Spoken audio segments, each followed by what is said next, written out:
Bonjour à tous, on continue notre formation sur le Windows Server 2022. Petit rappel, ce qu'on a fait jusqu'au-là, c'était de l'installation d'un contrôleur de domaine Active Directory. Évidemment, pour installer le contrôleur de domaine, il a fallu commencer déjà par l'installation d'un serveur au Windows Server. Du coup, tout cela, ça a été déjà fait, il n'y a pas de problème là-dessus.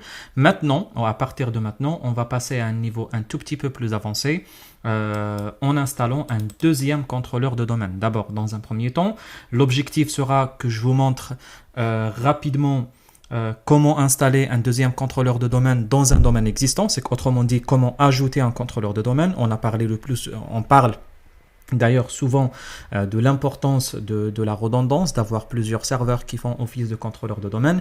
Et d'ailleurs, même on peut se poser la question, combien de serveurs idéalement on puisse avoir dans un contrôleur de domaine? Enfin, il n'y a pas de réponse parfaite à cette question. Mais généralement, il faut penser à environ 2 contrôleurs de domaine, 3 contrôleurs de domaine. Allez, on va dire à peu près environ 2 contrôleurs de domaine pour environ... je vais le dire autrement, environ un contrôleur de domaine par 1000 salariés environ. Ça, c'est un tout petit peu la règle dans une entreprise, mais évidemment, à chaque fois que le nombre de salariés est plus important, le nombre de contrôleurs de domaine sera revu de plus en plus à la baisse. Par exemple, si tu as une société de 10 000 salariés, je pense que 10 contrôleurs de domaine, ça fait peut-être un peu trop. Peut-être 8, ça peut faire l'affaire. Si tu as 20 000 salariés, peut-être une quinzaine de contrôleurs de domaine peut faire l'affaire. Si tu as 50 000 salariés dans ton groupe, après, oui, on parle de 50 000, peut-être, allez, on peut partir sur environ 30-35 contrôleurs de domaine. Ça peut être largement suffisant pour la gestion de ta société. Après, il y a d'autres critères qui rentrent en jeu qui s'appellent les sites parce que, à savoir, les utilisateurs dans ton entreprise, ils se connectent depuis où? Si tu as par exemple une société, je préfère dessiner un peu, je prends un petit paint ici. Si tu as une société qui est là, si je dessine rapidement comme ça à peu près la carte de France ou peu importe quel pays, si tu as une société qui fait 100 000 salariés, 100K salariés, par contre, tu as des gros sièges qui se situent vers Paris qui tout seul groupe environ 30 000 salariés. Après, tu as par exemple dans les autres villes de France, à peu près quelque chose comme ça, tu groupes à peu près peut-être 30 ou 40 000 salariés. En plus, après, tu as dans quelques pays qui sont à côté, quelque part ici, si on prend l'Espagne, le Portugal, etc., tu as peut-être 20 000 ici, 15 000, je ne sais pas qu'est-ce qu'on a à côté ici. On peut prendre comme ça l'Italie, la Suisse, l'Allemagne un peu au-dessus. Ici, tu mettras, je dis n'importe quoi, 20 000, 15 000, des choses comme ça, qui sont tous autour d'un pays, qui ont tous des connexions Internet très puissantes, la possibilité de mettre en place des réseaux WAN qui sont quand même très importants, en plus que les utilisateurs sont groupés à l'intérieur ou soit groupés à l'intérieur d'un siège, par exemple. Tu as en Allemagne un grand siège qui fait 5, 6, 7 000 salariés. Tout ça fait en sorte que l'entreprise n'aurait pas vraiment besoin de créer beaucoup de contrôleurs de domaine parce que on est à l'intérieur quand même d'un site et la qualité de réseau n'est pas vraiment mauvaise.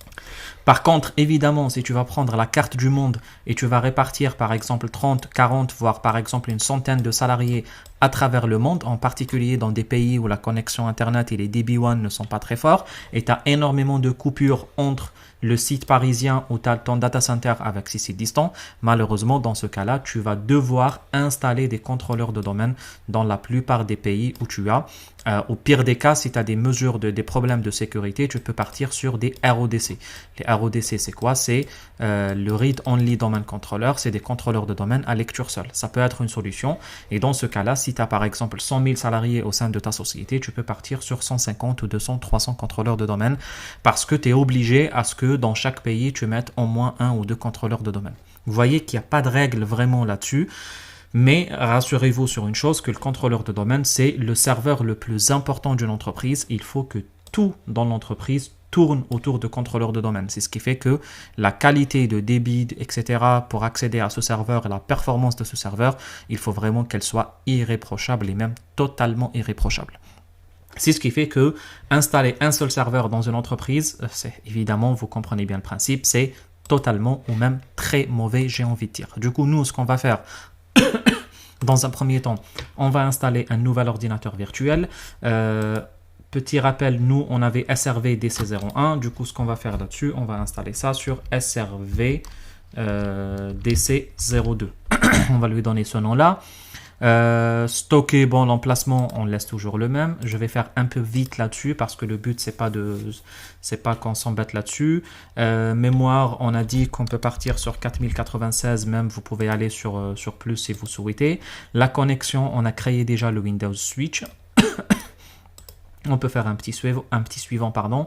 Le disque, on a dit, on peut laisser le chiffre qu'on souhaite. Je ne sais pas pourquoi 127, c'est un chiffre assez moche. Allez, 128, c'est plus beau. On fait suivant. Installer un système d'exploitation. Ultérieurement, on peut même lancer carrément d'ici l'installation de système d'exploitation. On a déjà l'emplacement de l'image ISO. Qu'est-ce que je voulais dire aussi? Ça, ok. Non, je ne sais pas pourquoi il nous pose ce problème-là. Hop, il ne le détecte pas, c'est pas grave. On va faire, attendez, je répète. On a bien l'emplacement de l'image ISO, ouais, il est là. Ouais, c'est bon, c'était juste qu'il ne détectait pas l'emplacement, il n'y a pas de souci.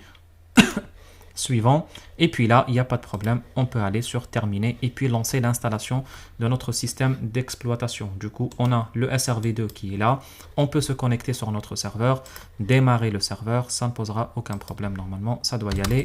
On appuie sur n'importe quel bouton, ça marche, on a gagné, on a réussi le coup. Là-dessus, si vous avez des soucis, il faut refaire. Si ça finit toujours par avoir des problèmes, c'est que le PC, c'est que l'hyper-V ou l'hyperviseur n'a pas détecté votre clavier physique. Là, croyez-moi, vous n'aurez vraiment pas grand-chose à faire, à moins, sauf redémarrer carrément la machine ou refaire l'installation carrément. Mais bon, bref, on fait des suivants. Là, il n'y a rien de spécial, on installe. Il n'y a aucun problème là-dessus. Je ne sais pas si on va attendre, on va profiter peut-être pour parler d'autre chose, sauf que peut-être ça va faire vite, très bien. Expérience bureau, data center 2022, etc. Ça, on l'a vu déjà, il n'y a pas de problème. Normalement, on a vu déjà tout ça. Je vais faire vite. On va partir sur une installation de base. Qu'est-ce qu'on va faire ici? On va créer un nouveau disque. On va lui donner la taille mémoire qui est nécessaire. OK, on peut même le formater si c'est nécessaire, mais il n'y a pas de souci. 16 mégas, 100 mégas. On a les 128 gigas qui sont là. On peut le formater pour confirmer qu'il est vide, même s'il est vide et on le sait. C'est bon, très bien. Et là, on lance notre opération d'installation. Normalement, au bout de quelques minutes, en tout cas, ma machine, normalement, elle est suffisamment performante. Au bout de quelques minutes, ça va lancer l'installation de Windows Server. Est-ce que je vais arrêter la machine en attendant ou pas? Je pense que ça va faire vite. Allez, je ne vais pas trop mélanger les choses. Je vais m'arrêter là, je vais attendre que l'installation se termine et puis on va aller étape par étape. On va faire le tour des consoles AD, des MMC, etc. Mais on va faire chaque chose à son temps. On va terminer déjà par l'installation de l'AD et puis on verra. De contrôleur de domaine, pardon, et puis on verra. Allez, je coupe. Bon, il a terminé toute l'installation. Enfin, il termine, on va dire, l'installation. Il est en train de terminer l'installation. Il installe les mises à jour et puis bon bref on va laisser faire. Bon, je pense que je vais finir par recouper la vidéo, sauf si ça fait vite. Non, ça va, ça fait vite. On redémarre la machine et on aura la machine qui démarre sans problème. Ok, et ça va, ça démarre sans souci.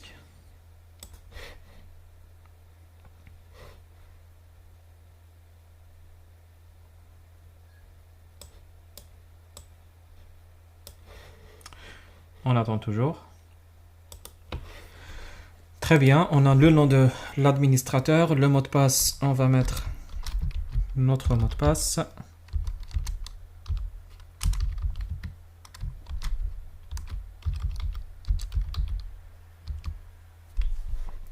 Et on finalise l'installation de notre Windows Server. Du coup, ok, très bien là-dessus. Qu'est-ce que je fais là? Il ne me détecte pas ça. Je refais. Il ne la détecte pas. C'est bon, il la détecte. Ah non. Je refais.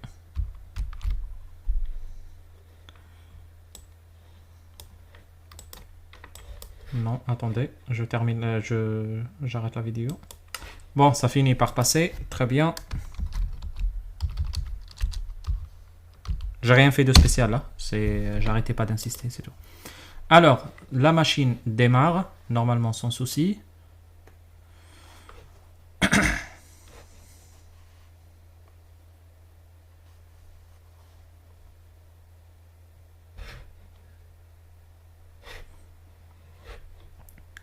Très bien. Après, peut-être ça nécessitera qu'on refasse ça. Très bien. Comme ça, on aura le plein écran qui s'affiche sans problème.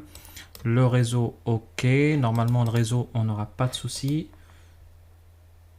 On va refaire pratiquement les mêmes tâches qu'avant. On va préparer le serveur d'abord. Et puis, une fois le serveur préparé, on va commencer l'installation d'un contrôleur de domaine sans souci.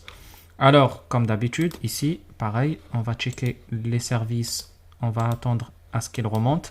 Ça, c'est généralement des services qui démarrent en différé. C'est ce qui fait que vous les aurez toujours pas au début. On va partir sur la configuration du serveur local. On va changer le nom, comme d'habitude aussi. On va partir sur ça. Et puis, on va dire SRV TC02, le contrôleur de domaine numéro 2. OK. Ça, très bien. On ferme. On redémarre ultérieurement. Alors, le pare-feu, bon, tout ça, on a déjà abordé. On va pas refaire les choses. Alors, qu'est-ce qu'on va faire? On désactive. On désactive.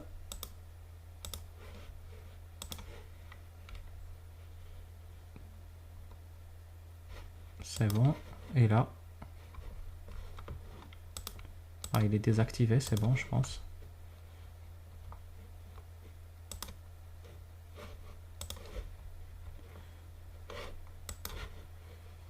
OK. Le privé est toujours actif.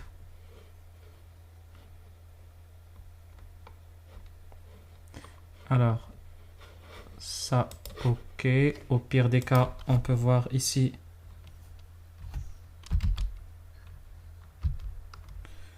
la gestion du pare-feu. Il y a quelques lenteurs sur la machine qui me posent un peu de problème. Bon, bref, on va revenir à ça après. Le bureau à distance, association de carte réseau, l'adressage IP, très très important. Il ne faut pas l'oublier. Alors, petit rappel sur l'autre serveur, qu'est-ce qu'on a fait? Si je viens ici, un petit CMD rapide, je check l'adresse IP de ma machine, j'ai bien le 100. Et puis la passerelle par défaut, elle est à 1. Du coup, je vais faire pareil sur la deuxième machine, sur ma deuxième machine. Je vais partir sur, c'est pas grave, je vais partir sur ça comme ça. Hop, attention. Je ne sais pas ce que je fais là. Ok, très bien. Alors, je pars sur ça. Allez, allez, allez. Il y a un peu de lenteur sur la machine. Je ne sais pas pourquoi, mais bon. Il y a quand même un peu de lenteur.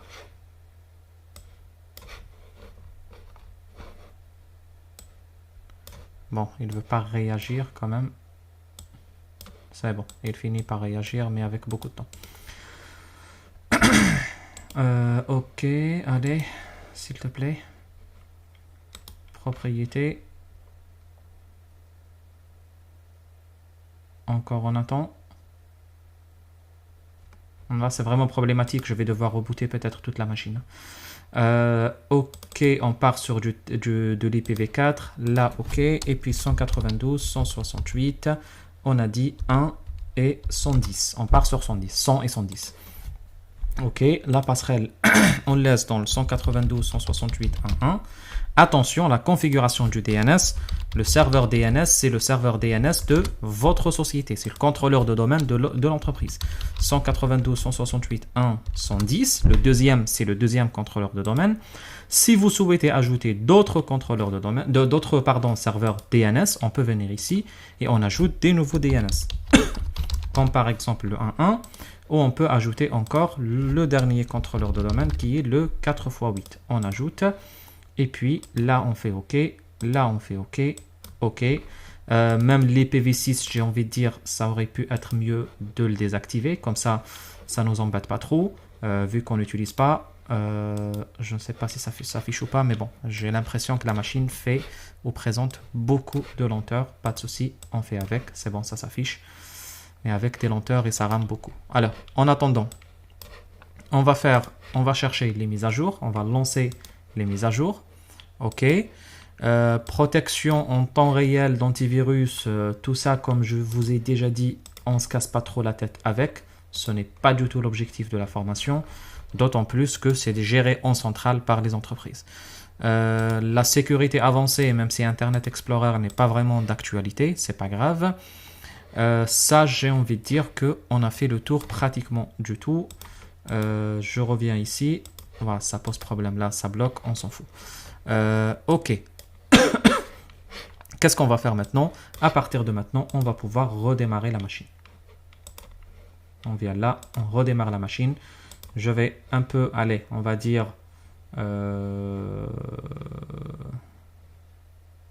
autre planifié, ok. Par contre, la recherche des mises à jour, on n'a pas beaucoup attendu. Ça sera mieux peut-être que j'attende de ça. Ce que je vais faire, je vais arrêter la vidéo le temps qu'il télécharge les mises à jour.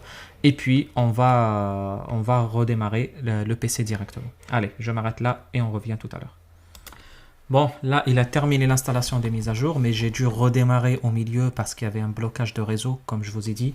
J'ai fini par le résoudre, mais j'ai rien fait de spécial, sauf redémarrer, et puis redémarrer une deuxième fois, et supprimer les PV6, et puis ça a fonctionné. Du coup, j'ai fini par télécharger la totalité des mises à jour, et puis là maintenant, ça fonctionne, enfin pas plus que ça. Parce que généralement, ça fait un tout petit peu embêtant quand il fait ce problème-là. On va revoir ce que ça donne. Ouais, enfin, quand il fait des choses comme ça, il faut aller chercher dans les paramètres. Il y a quelque chose qui ne va pas. Du coup, on peut voir très rapidement, il y a un truc qui ne va pas. Le disque, non, il n'y a pas ici de souci. Dans les microprogrammes de démarrage de préférence, il vaut mieux le monter en premier. Peut-être ça peut être lié à cela. On va voir.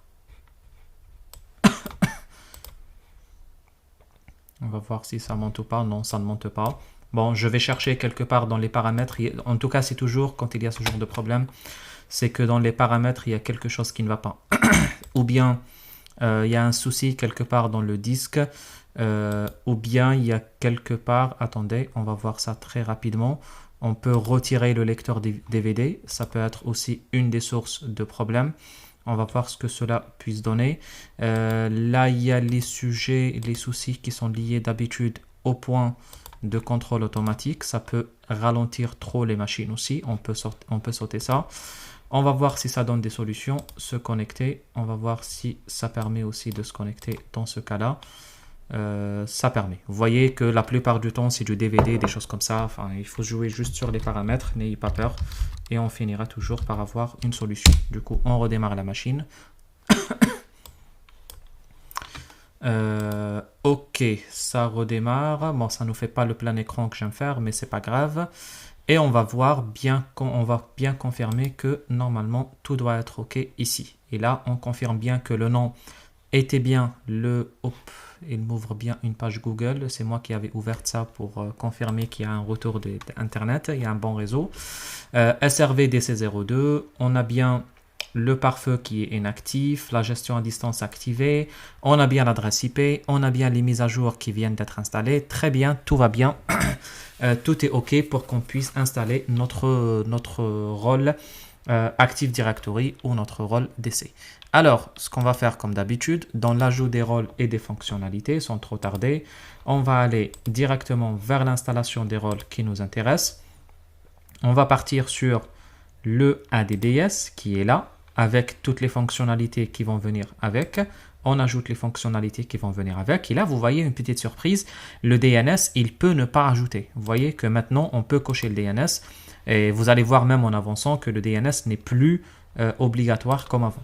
Du coup, on passe. Ici, on laisse, il n'y a pas de souci. Suivant.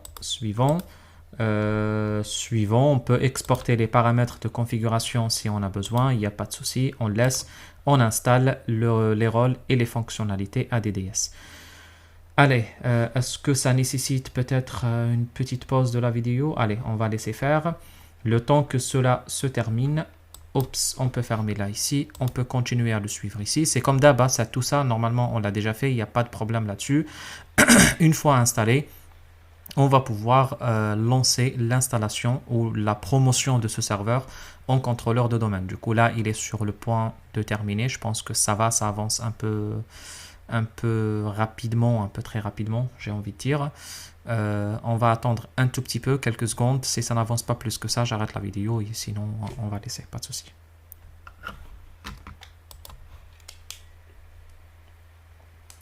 Ça avance.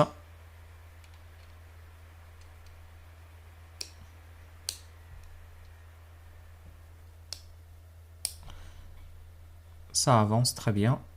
Installation réussie. On actualise l'affichage. Et là, il nous demande la promotion de ce serveur en contrôleur de domaine.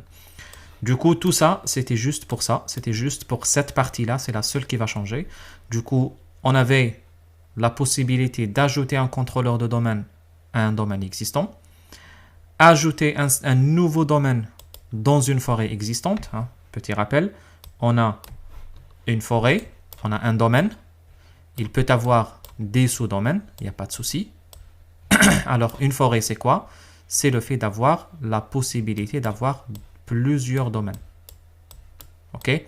Si on a plusieurs domaines, on peut les mettre tous dans une forêt. C'est pratique, comme on a dit aussi plusieurs fois. C'est pratique, beaucoup plus, si vous avez, par exemple, un grand groupe avec plusieurs filiales, des choses comme ça. Alors, sinon, on peut ajouter carrément une nouvelle forêt, comme on a fait la fois passée. Du coup, nous, quelle option on va choisir? Sans surprise, c'est la première. On va ajouter un contrôleur de domaine, qui est un serveur Active Directory, à un domaine existant déjà. Alors, on va choisir le domaine. On va essayer de sélectionner un domaine. Ce qu'on va faire, on va choisir le domaine. On a dit, je crois, easy.local. Du coup, on va chercher ce domaine-là. Il va nous demander le user et le mot de passe de ce domaine, d'un administrateur de ce domaine. On va le mettre. Très bien.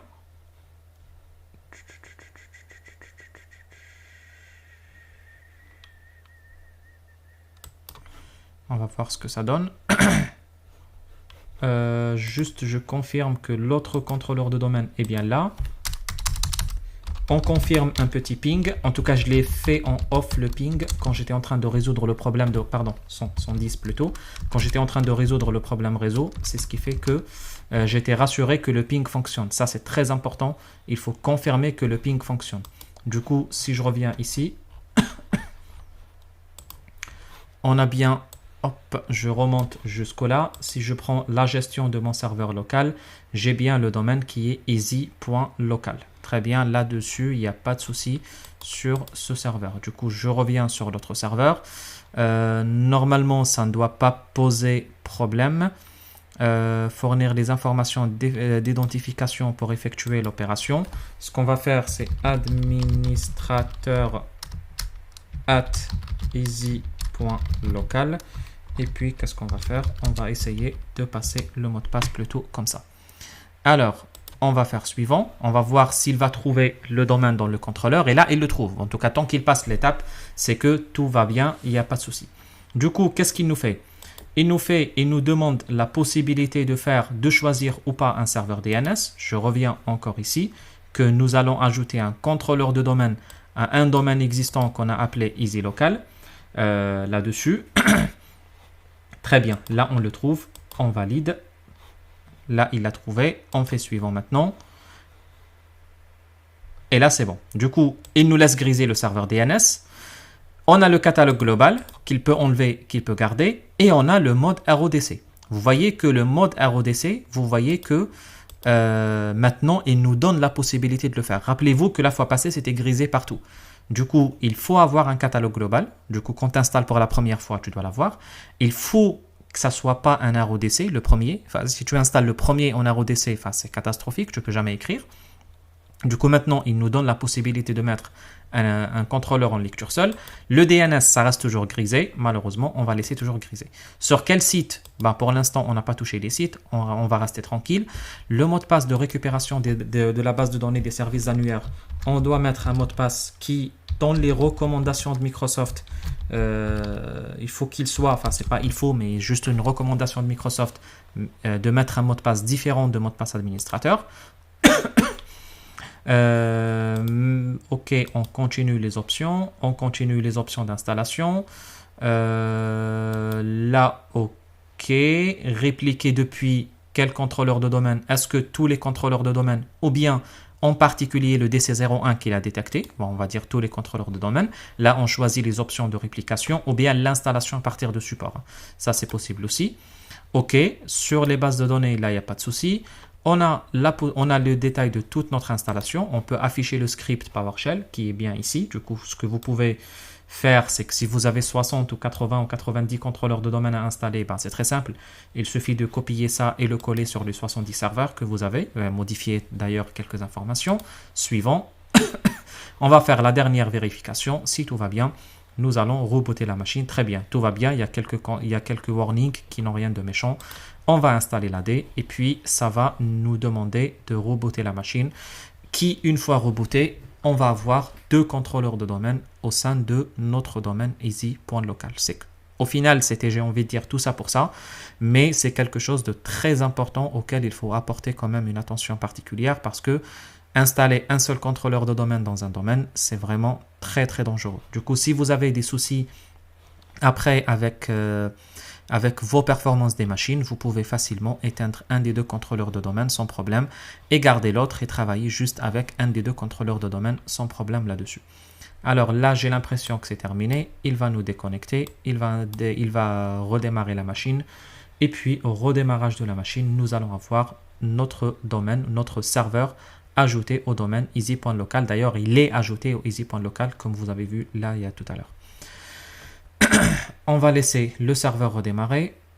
J'espère qu'il ne va pas nous refaire l'histoire de déconnecter. Oh là là, c'est fatigant. Je ne sais même pas quoi faire. On va essayer. Ouais, on s'en fout. On va revoir les paramètres. Encore une fois, je ne sais plus sur quel paramètre je peux jouer. Je ne sais pas. Je ne sais vraiment pas quoi faire. Là, ok.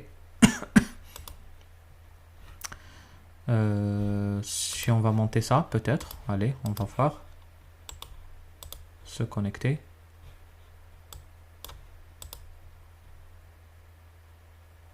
Non, il ne veut pas.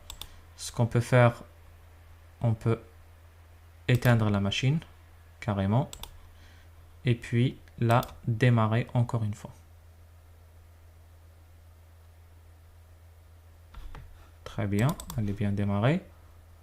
On va voir s'il va la connecter ou pas. C'est bon. Enfin, vous voyez, il faut juste jouer sur ça. Malheureusement, c'est comme ça, c'est comme ça. On n'a pas grand-chose à faire. On va laisser la machine démarrer et puis on va continuer notre opération. C'est bon. Là, il est en train d'appliquer les stratégies de groupe. On va voir ça un jour. C'est pas le moment. Et puis, on va attendre que la machine se connecte bien au domaine. Hop. Je règle le souci d'affichage en attendant. Bon, c'est pas encore réglé, mais on s'en fout. Vous allez voir, vous voyez que maintenant, on attend quand même l'application des stratégies de domaine. Vous voyez, la seule différence maintenant, c'est que on rentre maintenant sur le domaine et que ce serveur devient un deuxième contrôleur de domaine au sein de notre société. Allez, on attend un peu. Je vais mettre encore une autre pause. Je vais faire encore une autre pause en attendant que ça avance. Très bien, ça démarre. Alors, on va insérer notre user administrateur avec notre mot de passe, qui est le mot de passe du domaine. Et là, nous allons démarrer sur le domaine sans aucun problème.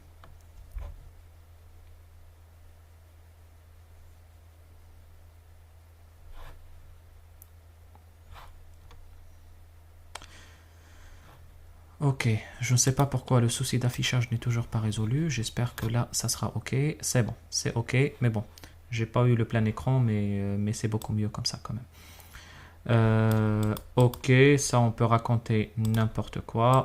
On peut faire ok, il n'y a pas de souci. Et puis, on a bien notre système. Attendez, on va voir. On va attendre qu'il démarre bien. Oh là là. Il y a vraiment énormément de lenteur sur ma machine physique. C'est peut-être que je n'ai pas redémarré depuis très longtemps la machine. Ça peut causer ce genre de situation. Allez, encore je vais faire une petite pause à la vidéo. Je sais pas, j'ai pas envie que ça fasse beaucoup trop de temps. C'est bon, ça remonte d'ailleurs. J'ai pas fait.